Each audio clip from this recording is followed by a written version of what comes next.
Хүүхэд бүрийн мөрөөдөлд эрх чөлөө хэрэгтэй. Хүүхэд бүр мөрөөддөг.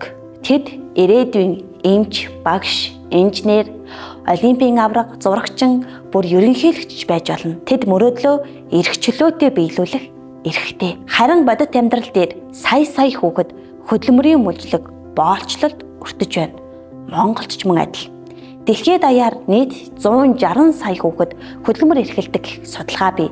Тэдний 79 сая нь аюултай хөдөлмөр эрхэлж байна. Орчин цагийн боолчлолд 50 сая хүн өртөж, 27.6 сая хүн албатан хөдөлмөр эрхэлж, 22 сая хүн албатан гэрлэлтийн хохирогч болж байна. Харин хүн худалдаалах гэмт хэргийн хохирогчдын 38% нь хүүхдүүд. Тэдний 3 хүүхэд дутмын 2 нь буюу дийлэнх нь охид байна. Хөдөлмөрийн мөлжлөг, хөдөлмөрийн боолчлол гэдэг нэр томьёог танд энгийнээр тайлбарлая. Хөдөлмөрийн мөлжлөг гэдэг бол хүүхдийг орлого олох зорилгоор ашиглахыг хэлдэг.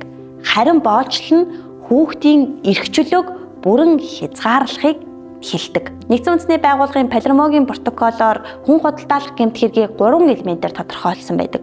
Үйлдэл, арга хэрэгсэл, зорилго. Харин хүүхэд арга хэрэгсэл байх шаардлагагүй. За Монгол улс хүүхдийн дэвжшгүй хөдөлмөрийг таслан зогсоохоор олон улсын конвенцуудад 1990 оноос эхлэн нэгдэж эхэлсэн. Тухайлбал хүүхдийн эрхийн тухай конвенц, хүүхдийг худалдах, хүүхдийн биеийг гүнлэх, хүүхдийг садар самуунд сурталчлахын эсрэг, хүний эрхийн комиссд оруулах нэмэлт протокол, хүүхдийг хамгаалах болон улс хооронд өрчлөх асуудлаар хамтран ажиллах тухай конвенц, олон улсын хөдөлмөрийн байгууллагын 138 ба 182 мөн албатан хөдөлмөрийг хориглосон гэрээ конвенцууд, боолчлолын эсрэг конвенцууд.